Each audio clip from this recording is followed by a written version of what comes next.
Students, आप सभी का स्वागत है आपके अपने YouTube channel the rising classes पर। आज की जो वीडियो है वो काफी ज्यादा स्पेशल रहने वाली है क्योंकि आज आपके मेरे वाले सर आपको इंग्लिश पढ़ाने वाले हैं। वैसे हाँ, मैंने इंग्लिश पढ़ाई है इससे पहले भी, 10th क्लास की इंग्लिश काफी सालों से पढ़ा रहा हूँ मैं। और हमारे 8वीं के बच्चे काफी ज्यादा जिद कर रहे थे, पीछे पड़ रहे थे कि सर हमारे लिए भी इंग्लिश की वीडियो बनाओ, इंग्लिश की वीडियो बनाओ। तो बेटा आपकी इतनी फरमाइश के ऊपर आपके लिए इंग्लिश की वीडियो ये रही।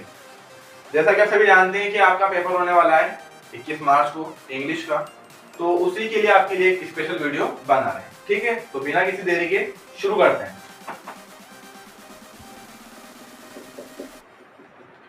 बेटा आपकी इंग्लिश को लेकर बात करते हैं तो आपका जो पेपर है वो वही जैसे 10वीं का हुआ था। मैक्सिमम मार्क्स जो इसके रहने वाले हैं वो 80 ही रहने वाले हैं। मतलब आपका जो पेपर है वो 80 नंबर का है। और जो टाइम ड्यूरेशन आपके लिए रहने वाली है, जो आपकी समय अवधि रहेगी वो रहेगी मैक्सिमम आपके लिए 2.5 घंटा, यानी 2 घंटे और 30 मिनट के अंदर आपको पेपर सोल्व कर लेना है। नंबर कितने रहेंगे? तो उसके नंबर रहेंगे 80। क्लियर है बात? अब जो आपका पेपर है वो 4 हिस्सों में डिवाइड रहेगा, 4 भागों में बटा हुआ है। कितने भाग में बटा हुआ है? 4 भाग में। पार्ट फर्स्ट, पार्ट सेकंड, फिर आता है आपका पार्ट थर्ड, और एट लास्ट रहेगा आपके लिए पार्ट नंबर 4। इन 4 भागों के अंदर आपका पूरा पेपर बटा हुआ है। ठीक है, मैक्सिमम मार्क्स 80 रहने वाले हैं। टाइम ड्यूरेशन आपके लिए 2 घंटा 30 मिनट, मतलब 2.5 घंटे की रहने वाली है। अब कौन से भाग से, कौन से पार्ट से कितने क्वेश्चंस आएंगे और कितने नंबर के आएंगे, उनको हल कैसे करना है, क्वेश्चन किस टाइप के रहेंगे, ये सब बातें अपन अब आगे कर लेते हैं। तो बच्चों बात करते हैं, आपका जो पेपर रहेगा उसमें पार्ट नंबर फर्स्ट जो पहला भाग है उसके अंदर 7 क्वेश्चन रहेंगे। कितने? नंबर ऑफ क्वेश्चंस, मतलब क्वेश्चंस की संख्या कितनी रहने वाली है? 7। ठीक है, और जो 7 क्वेश्चन है, 7 ही एक एक नंबर के, मतलब 7 ही क्वेश्चन के 7 नंबर आपके बन जाते हैं। मार्क्स कितने रहने वाले हैं यहाँ से? तो 7 रहने वाले हैं। ठीक है, तरीका कैसे कि 1 × 7, मतलब एक क्वेश्चन है तो 7 क्वेश्चन है और हर एक क्वेश्चन एक ही नंबर का है। ठीक है, आप इसको ऐसे लिख सकते हो कि 7 क्वेश्चन 7 एक नंबर के, तो 7 × 1 बराबर कितने? 7। और जो क्वेश्चंस रहने वाले हैं वो मल्टीपल चॉइस क्वेश्चन रहेंगे।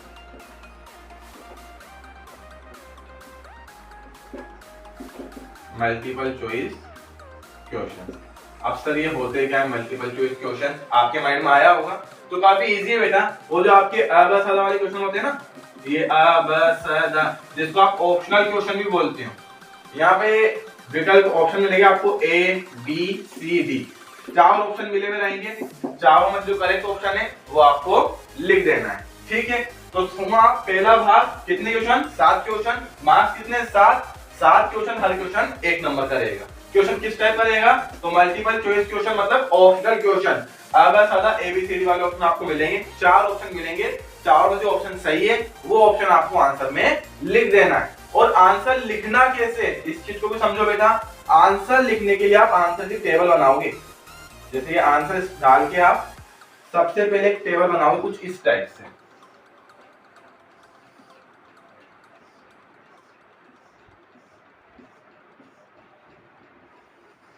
फिर इस टेबल के अंदर जैसे पहला है, अब मान लो उसमें आंसर बी आ रहा हो तो आपको ऑप्शन नंबर बी लिखना है। दूसरे में सी आ रहा हो तो सी लिखना है। तीसरे में ए आ रहा हो तो उसमें ऑप्शन नंबर ए लिखना है। इस तरीके से सारणी बना के आप आंसर दोगे। जो राइट तरीका है, जो बिल्कुल करेक्ट तरीका है, वो तरीका यही रहने वाला है। आप टेबल बनाओगे, सारणी बनाओगे और उस सारणी के अंदर इन 7 क्वेश्चन के आंसर को आप इस टाइप से लिख दोगे। अंडरस्टैंड? अब बात करते हैं कि जो 7 क्वेश्चन हैं उनके टॉपिक कौन कौन से हैं, कौन कौन से टॉपिक से क्वेश्चन यहाँ पर आने वाले हैं। ठीक है, तो डिस्कस करते हैं उसके टॉपिक के ऊपर। तो हम बात करते हैं आपके पार्ट नंबर 10 के टॉपिक्स को लेकर। तो बेटा इसके लिए आपको एक तो आर्टिकल पढ़ लेना है कि ए एन और द, मेनली ए एन और द का यूज पढ़ना है आपको कि ए एन और द का यूज किस टाइप से करना है। और जानते ही हो आप कि एन का यूज कहां पर होता है? तो हिंदी के स्वर की आवाज, हिंदी के स्वर की ध्वनि या आवाज, वो AEIOU से नहीं चलेगा, बल्कि आपको उसको पढ़ना पड़ेगा, शब्द को, वर्ड को, उस वर्ड का उच्चारण किस टाइप से होना है उसके अकॉर्डिंग एन का यूज होता है। द का यूज किन वस्तुओं के साथ? जो संसार में मेनली क्या हो, संसार में केवल एक हो। ठीक है, इसमें आपका काम हो जाएगा और जो बाकी बच रहे उसके साथ आप एक का यूज कर सकते हो। इसके अलावा जो एन होता है वो शॉर्ट फॉर्म के साथ, जैसे एमएल आ जाए, अगर शॉर्ट फॉर्म दी जाए तो वहां पर यूज करोगे आप ए एन का ही यूज करोगे। आपने पूरा साल पढ़ा भी हो तो आर्टिकल यहाँ से आप कंप्लीट कर सकते हो। फिर आर्टिकल के बाद बात करते हैं हम, हमारे लिए अगला जो टॉपिक कौन सा है, डिग्री। डिग्री आपने पढ़ी है, 3 टाइप की होती है। ठीक है, तो डिग्री और जो मेन डिग्री आपको कंप्लीट करके जानी है वो रही comparative degree. Comparative degree mainly आपको इसी पर ज्यादा फोकस करना है, क्योंकि ज्यादा संभव है क्वेश्चन कंपैरेटिव डिग्री से ही आएगा। और फिर भी थोड़ी जरूरत पड़े तो आप थोड़ा सा सुपरलेटिव को भी देख लेना, वरना मेरा मानना है कि जो क्वेश्चन है वो कंपैरेटिव डिग्री से ही आपका कंप्लीट हो जाएगा। ठीक है, फिर अपन अगले टॉपिक के लिए बात करते हैं, साउंड, ध्वनि। मतलब होगा क्या कि आपको पढ़ना पड़ेगा वाक्य को, अब जो डिफरेंट साउंड करेगा उसको आपको लिखना है। जैसे क्वेश्चन के रूप में किया, एक उदाहरण से समझते हैं अपन इस चीज को। जैसे यहां लिखा हुआ है,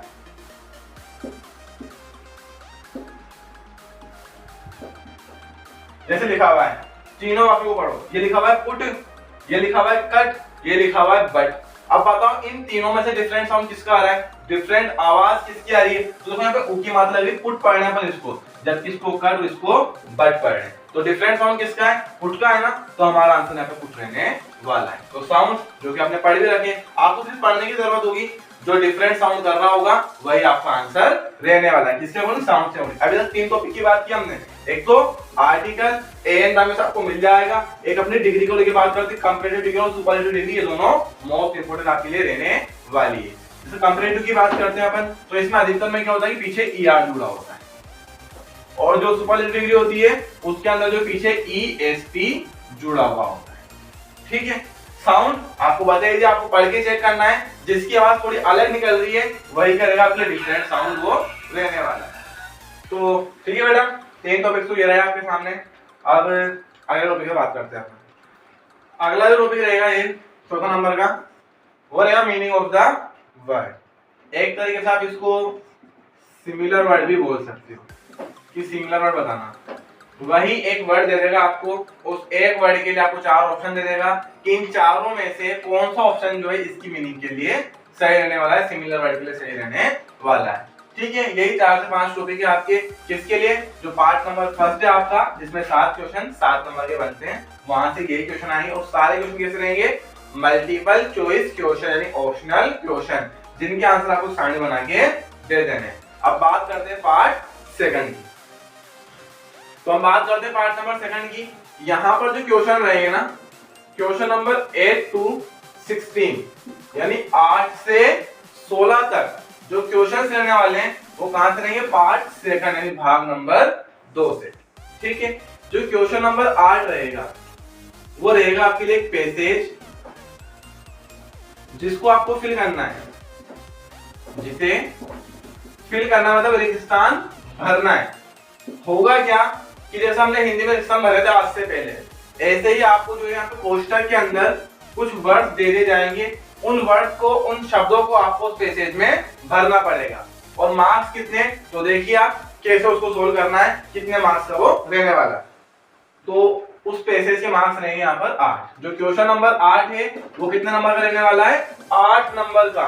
और बेटा कितने भरने हैं, तो सिर्फ 4 भरने हैं, और 2 नंबर का 1 रहेगा, यानी 4 दूनी 8। मतलब अगर आपने एक रिक्त स्थान को सही भरा है तो आपको कितने नंबर मिलेंगे, 2 नंबर। कितने नंबर मिलेंगे, 2 नंबर। और भरना क्या, सिर्फ खाली स्थान को ठीक से भर देना है। एक एग्जांपल से समझाता हूं मैं आपको कि क्वेश्चन किस पैटर्न से आएगा, भरना उसको कैसे पड़ेगा। तो देखना स्टूडेंट्स, जो क्वेश्चन नंबर 8 रहेगा आपके इस टाइप से, ऊपर 4 आपको कोष्टक के अंदर शब्द दे दिए जाएंगे और अंदर भी खाली स्थान आपको दे दिए जाएंगे। अब जो क्वेश्चन नंबर 8 है उसके अंदर 8 भी लिखा हुआ है, यहाँ पर एक बार गौर से देखो पैसेज को, 8 लिखा हुआ है, यहाँ 9 लिखा हुआ है, यहाँ पर 10 लिखा हुआ है और यहाँ पर 11 लिखा हुआ है। आपके पैसेज में ऐसे नंबर लिखे हुए होंगे। असल में जो पेसेज है 8 से लेकर 11 तक के क्वेश्चन आता है, मतलब 4 क्वेश्चन है, 8, 9, 10 और 11, चारों क्वेश्चन को सोल्व करना है। एक क्वेश्चन 2 नंबर का, देखो सिर्फ एक शब्द लिखना है, वो सही लिखा तो पूरे 2 नंबर मिलेंगे। और जो पेसेज मिलेगा आपको, वो पेसेज कहीं और से नहीं बल्कि आपकी बुक के लेसन का ही है।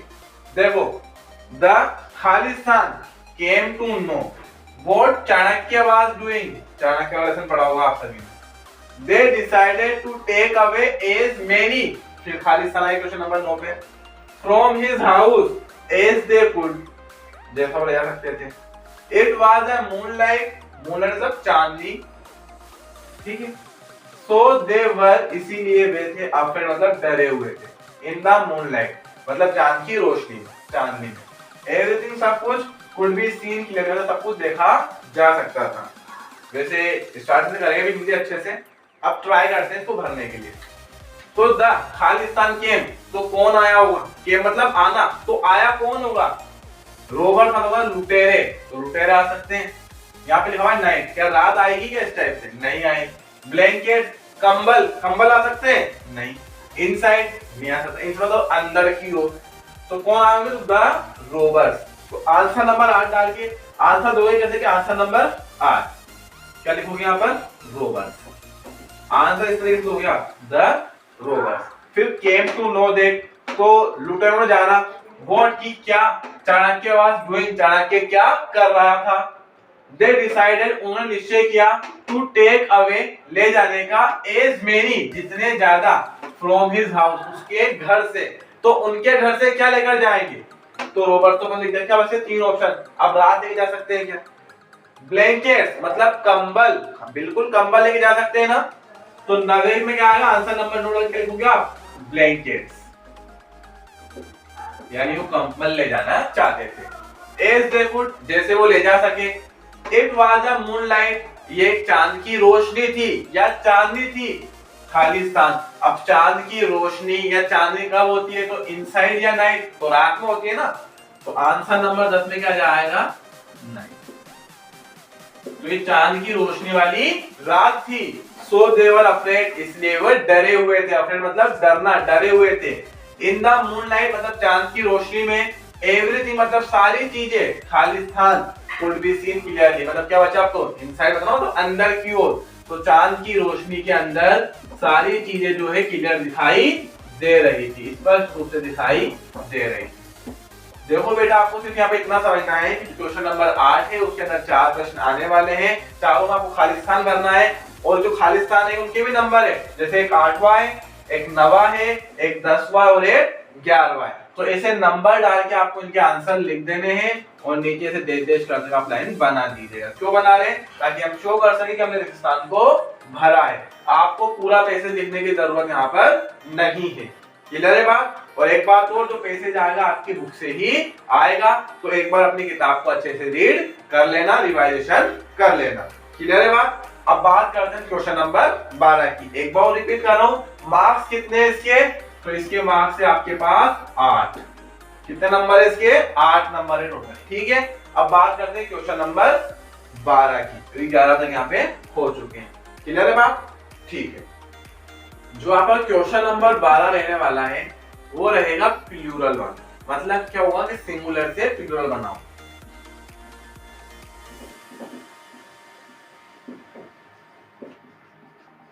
प्लूरल नाउन, सिंपल सी बात है, मैं सिंपल लैंग्वेज लिख रहा हूं जिससे आप समझ सको, मैं पूरे पूरे क्वेश्चन नहीं लिख रहा हूं। आपको सिर्फ इतना ध्यान रखना है कि बाहर क्वेश्चन में करना है, सिंगुलर नाउन से प्लूरल नाउन को कन्वर्ट आपको कर देना है। होगा क्या, क्वेश्चन नंबर 12 में 2 क्वेश्चन आएंगे, इस टाइप से लिखा हुआ, पहला और ये दूसरा, दोनों करने हैं।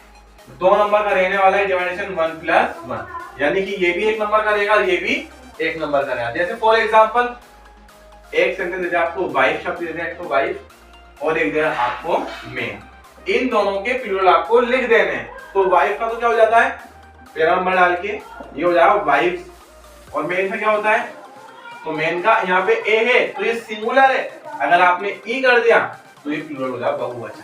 सिंगुलर मतलब एक वचन, प्लूरल मींस बहुवचन, एक वचन से बहुवचन बनाना पड़ेगा आपको इंग्लिश में। और कितना नंबर टॉपिक है, सीधे 2 नंबर, देख लो। सिर्फ एक वचन से बहुवचन बनाने का आपको पूरा एक नंबर मिल जाएगा। क्लियर है बात? और एग्जांपल से अपन बात कर लेते हैं। कुछ लिखा देता हूं मैं आपको 8 से 10, हो सकता है कि उसमें से बैठ जाए। तो कुछ सेंटेंस दिखे बेटा आप सभी के सामने, ये सिंगुलर नाउन है जिनके आपको प्लूरल बनाने और देखना इंशाल्लाह इसमें से बैठ जाए डेफिनेटली। मैंने 10 वाले को जो बताए थे वही आए थे और मैं जो बता रहा हूँ वही आए। देखना काऊ का क्या होता है, काऊ ये सिंगुलर है, इसका आपको प्लूरल बनाना है, एक वचन से बहुवचन। इनेमी लास्ट में वाई आ रहा है और अधिकतर जब भी वाई आता है पीछे वाई को हटाओ और IES आप जोड़ दो। कैसे? इनेमी का बनेगा इनेमीज। चांसेस काफी ज्यादा इस टाइप के सेंटेंस के, ध्यान रखना इस टाइप का वर्ड आने के चांसेस सबसे ज्यादा रहेंगे। नाइफ, KNIVES, नाइफ, नाइफ मतलब चाकू और नाइफ मतलब एक से ज्यादा चाकू। अब चाकू तो बोलोगे नहीं आप, बोल सकते हो लेकिन एक से अधिक चाकू।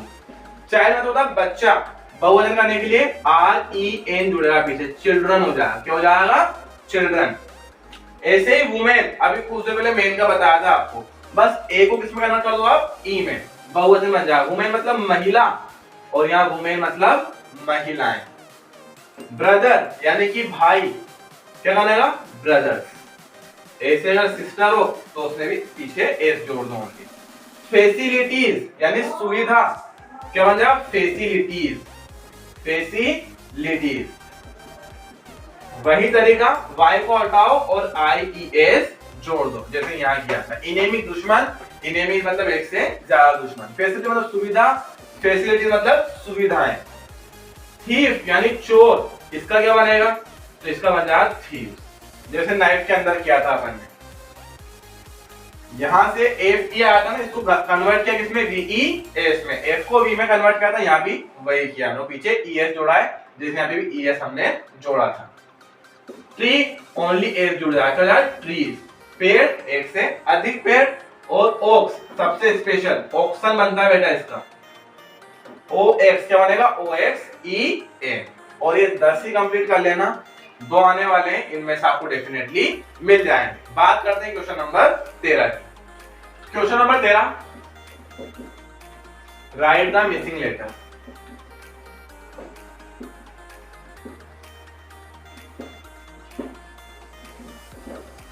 दो नंबर का टॉपिक है, यहां से भी वही एक और एक 2 वर्ड्स आएंगे और उनको आपको लिखना है, ये भी एक नंबर का और ये भी एक नंबर का। सिंपल सी बात है, स्पेलिंग आएगी जो कि अधूरी रहेगी, बीच में खाली स्थान रहेंगे, उस खाली स्थान को आपको भरना होगा। फॉर एग्जाम्पल देखिएगा, एग्जाम्पल देते हैं आपको किस टाइप से वो सेंटेंस बनाना पड़ेगा। जैसे बचपन वाली स्पेलिंग से लेते हैं आपको,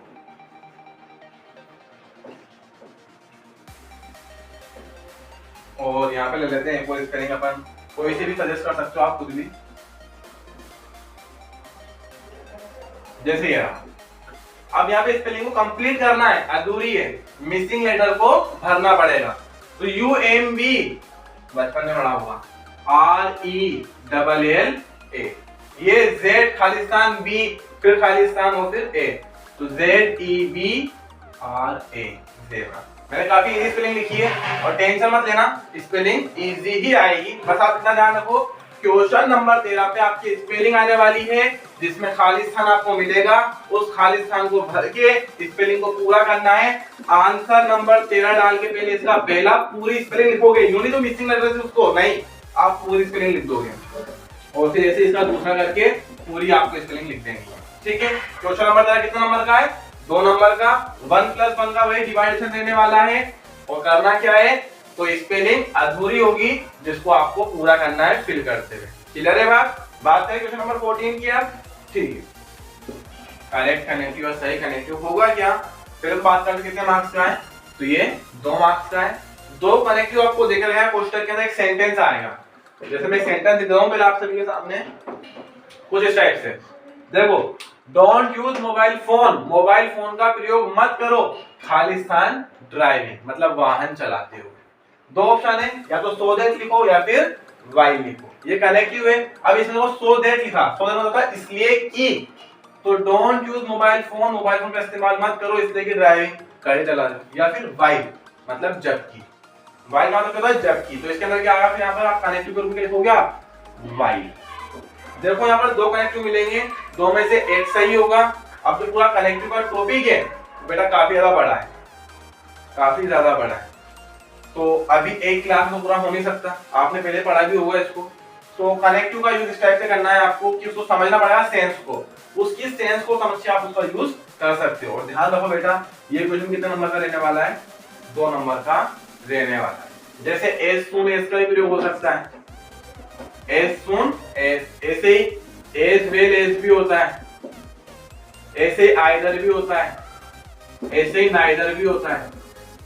अब इनमें से किसी का भी यूज आपके पास आ सकता है, बस इतना ध्यान रखो क्वेश्चन नंबर 30 में कनेक्टिव लिखना पड़ेगा, 2 नंबर का रहेगा, 2 आएंगे और दोनों में से कोई एक आपको सही जो भी है उसमें यहाँ पे भरना पड़ेगा, खाली स्थान के अंदर उसको लिखना पड़ेगा। आंसर कैसे दोगे तो वही तरीका रहेगा, आंसर नंबर 14 डालो, जो सही आंसर है वाइल उसको लिखो, नीचे अंडरलाइन कर दो, ठीक है।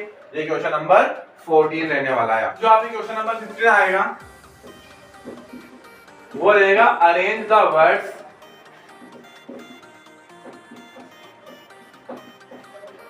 In proper order. ठीक से दिख नहीं रहा होगा आपको, मैं मार्कर चेंज करता हूं। मतलब क्या होगा कि आपको वर्ड्स को अरेंज करना पड़ेगा सही क्रम में, ताकि वो मीनिंगफुल सेंटेंस बन सके, अर्थ देने वाले सेंटेंस वो बन सके। इसके लिए आपको सिंपल सा रूल फॉलो करना है टेंस का। कौन सा वाला फॉर्म में लिख रहा हूं मैं, जैसे वाक्य अफर्मेटिव कैसा हो, अफर्मेटिव। भाई अफर्मेटिव कैसे पहचानेंगे, सकारात्मक वाक्य इसका मतलब होता है हिंदी में, पहचान कैसे करोगे इंग्लिश में, तो ना तो सेंटेंस में नोट मिलेगा और ना ही क्वेश्चन मार्क मिलेगा। क्वेश्चन मार्क ऐसा दिखता है, ये ना तो ये चीज मिलेगा और ना ही नोट एनओटी लिखा हुआ मिलेगा। तो कौन सा सेंटेंस होगा वो, अफर्मेटिव। कैसे बनाते हैं, सबसे पहले subject, subject I we you they, he she it, या किसी का नाम हो सकता है, I we you they, he she it, या किसी का नाम हो सकता है। सबसे पहले सब्जेक्ट, फिर उसके बाद लिखते हैं यहाँ पर हम हेल्पिंग वर्ब। टेंस की पढ़ी रखी आपने, do does, is am are, was were, इनमें से कोई सी हेल्पिंग वर्ब आ सकती है। फिर लिखते हैं मेन वर्ब, फिर लिखते हैं ऑब्जेक्ट, और लास्ट में कुछ अदर्स आ रहा हो तो वो लिख देते हैं। यानी अगर सेंटेंस में नोट भी नहीं है और क्वेश्चन मार्क भी नहीं है तो कैसे जमाओगे, तो पहले सब्जेक्ट लिखोगे, फिर हेल्पिंग वर्ब, फिर मेन वर्ब, फिर ऑब्जेक्ट और फिर अदर्स, और बात खत्म होगी। मान लो कि सेंटेंस नेगेटिव, फिर कैसे लिखना है, मतलब नोट आ जाए, क्वेश्चन मार्क अब भी नहीं आएगा, क्या सिर्फ नोट आएगा। तो कैसे बनाओगे, तो फिर लिखोगे आप सब्जेक्ट, फिर लिखोगे आप हेल्पिंग वर्ब, उसके जस्ट बाद आप लिख दोगे नोट। ध्यान रखना नोट हेल्पिंग वर्ब के बाद लिखोगे, फिर लिखोगे आप मेन वर्ब, फिर लिखोगे आप ऑब्जेक्ट, और फिर आप लिख दोगे यहाँ पर, ठीक है। ये तरीका आपका रहने वाला है। सेंटेंस हो सकता है इंट्रोगेटिव, मतलब प्रश्नवाचक हो, मतलब लास्ट में ये आ रहा हो और साथ में नोट नहीं आ रहा हो, सिर्फ ये वाला तीन आ रहा हो और साथ में नोट नहीं आ रहा हो। फिर कैसे बनाओगे, तो इंट्रोगेटिव के 2 तरीके हैं। एक बनता है हेल्पिंग वर्ब से, मतलब डब्ल्यूएच वर्ड नहीं आएगा, डब्ल्यूएच मतलब प्रश्नवाचक शब्द, जैसे आपने सुना होगा where, why, how, how many, how far, ये सब क्या होते हैं, प्रश्नवाचक वाक्य होते हैं, शब्द होते हैं। अगर ये नहीं आ रहा हो तो फिर कैसे बनेगा, तो सबसे पहले आप लिखोगे हेल्पिंग वर्ब, फिर लिखोगे आप सब्जेक्ट, फिर लिखोगे आप मेन वर्ब, फिर वही ऑब्जेक्ट, और लास्ट में वही अदर। देखो प्रश्नवाचक वाक्य में भी हुआ क्या है, ओनली जगह चेंज हुई किसकी, सब्जेक्ट और हेल्पिंग वर्ब, इंटरचेंज। सब्जेक्ट बाद में आ गया, हेल्पिंग वर्ब पहले आ गई। देखो क्या बन गया, इंट्रोगेटिव। इंट्रोगेटिव पहचाना कैसे, लास्ट में प्रश्नवाचक चिन्ह आपको मिल जाएगा, ठीक है। और मान लो अगर कोई डब्ल्यूएच वर्ड दे रखा है तो सबसे पहले फिर उस डब्ल्यूएच वर्ड को लिखना है। ये दोनों तरीके हो, अगर डब्ल्यूएच वर्ड दे रखा है तो लिख दो, नहीं दे रखा है तो हेल्पिंग वर्ब से शुरू कर दो, क्लियर है बात। और लास्ट बचता है हमारा इंट्रोगेटिव नेगेटिव सेंटेंस। इसमें क्या होगा, प्रश्नवाचक चिन्ह भी मिलेगा और नोट भी मिलेगा, मतलब दोनों ही चीजें मिल जाएगी। तो तरीका क्या है, तो सबसे पहले डब्ल्यूएच वर्ड को लिख दो, फिर उसके बाद में हेल्पिंग वर्ब को लिख दो। अब यहाँ तो क्या हुआ था, हेल्पिंग वर्ब के जस्ट बाद नोट जुड़ गया था, लेकिन यहाँ ऐसा नहीं होगा। हेल्पिंग वर्ब के बाद पहले आप सब्जेक्ट लिखोगे, सब्जेक्ट के बाद आप नोट लिखोगे, फिर वही मेन वर्ब, फिर ऑब्जेक्ट, और लास्ट में वही अदर। ठीक है, तो हल्का सा चेंज हुआ है, क्या WH वर्ड वही है, हेल्पिंग वर्ब वही है, सब्जेक्ट वही है, बस मेन वर्ब से पहले क्या आ गया नो। और ये किसका तरीका है, इंट्रोगेटिव नेगेटिव। पहचान कैसे, कि नोट शब्द मिल जाएगा और प्रश्नवाचक चिन्ह भी मिल जाएगा। मेरा तरीका यही रखना, सब्जेक्ट क्या होगा, तो या तो किसी जगह का नाम हो सकता है, किसी इंसान का नाम हो सकता है, या प्रोनाउन में I, we, you, they, he, she, it हो सकता है, या फिर दे हो सकता है। बस यही हो सकता है आपका सब्जेक्ट। क्लियर है बात? एक काम करो, ये फॉर्मूला आप लिख लो, क्योंकि आप जब टेंस पढ़ोगे तो वहां भी आपके काम आएंगे। ठीक है, हाँ, और बात करते हैं क्वेश्चन नंबर 15 भाई कितने नंबर का आएगा, तो ये भी वही 2 नंबर का आएगा। कितने नंबर का आएगा, 2 नंबर का आएगा। 2 सेंटेंस रहेंगे, यानी डिवाइडेशन भाई 1 + 1। एक एग्जांपल की बात कर लेते हैं अपन इसके भी, ठीक है ना। लिखो इसको, तो देखना बोर्ड पे आप सभी, क्वेश्चन नंबर 15 लिख दिया है मैंने। और जहां तक मुझे पता है आपके टेंशन मतलब बेटा अफर्मेटिव ही आएगा, मतलब पहले सब्जेक्ट, फिर हेल्पिंग वर्ब, फिर मेन वर्ब और फिर ऑब्जेक्ट। और ध्यान रखना कुछ सेंटेंस में हेल्पिंग वर्ब नहीं दे रखी होती है, तो आप सीधे मेन वर्ब वहां पर लिख सकते हो। जैसे इसके आंसर की अपन बात करते हैं, पहले ए वाले को लेकर, ये आंसर बुक, ये पूरा लिखा हुआ है बुक, माई, फिर लिखा हुआ है आई, फिर लॉस्ट और फिर हैव। तरीका क्या है, सबसे पहले सब्जेक्ट बता दे, किसी का नाम आ रहा है क्या, नहीं आ रहा है, लेकिन बहुत आई, वी, यू, दे, आई आ रहा ना। सब्जेक्ट क्या है, आई, सबसे पहले क्या लिखोगे आप, आई को लिख दिया आई। फिर ढूंढो हेल्प में आ रही है क्या, तो पढ़ा है प्रेजेंट परफेक्ट टेंस हैज या हैव, तो लिख दिया ये हैव, तो आई हैव आ गया। अब क्या लिखनी है, मेन वर्ब। भाई क्रिया क्या हुई, तो देखो माई बुक और यहाँ पे लॉस्ट लिखा, तो क्रिया क्या है यहाँ पर, लॉस्ट, मतलब खो देना, तो क्या आएगा फिर लॉस्ट। भाई क्या खोया, तो बुक और माई लिखा, तो मेरी किताब खोई ना, मतलब माई बुक, तो ये आई लॉस्ट माई बुक, ये इसका सेंटेंस बन जाए। सेकंड देखो, हैप्पी वाज वेरी संगीता, नाम आ रहा है, यानी सब्जेक्ट क्या है, संगीता, तो सबसे पहले आप क्या लिखोगे, संगीता। देखो नोट वगैरह कुछ आ नहीं रहा है, अफर्मेटिव ही है, और 99% चांस है कि दोनों ही सेंटेंस अफर्मेटिव ही रहे। हेल्पिंग वर्ब दिख गई वाज, तो संगीता वाज, फिर हैप्पी और वेरी बचा रहा है, तो वेरी हैप्पी, वेरी मतलब होता है बहुत, और हैप्पी यानी खुश, तो संगीता बहुत खुश थी। ये आपके क्वेश्चन नंबर 15 कंप्लीट होता है। बात करते हैं क्वेश्चन नंबर 16 की। कितना नंबर का था, ये भी 2 नंबर का था, मतलब नंबर बढ़ रहे बेटा, बटोर लेना जितने बटोर सकते हो। देखो क्वेश्चन नंबर जो 16 रहेगा वो भी fill in the blanks, blank मतलब खाली जगह होती है, विद करेक्ट वर्ड, मतलब खाली स्थान मिलेगा आपको, उसको सही शब्द से आपको भरना होगा, और शब्द आपको कोष्ठक में वो 4 दे देगा।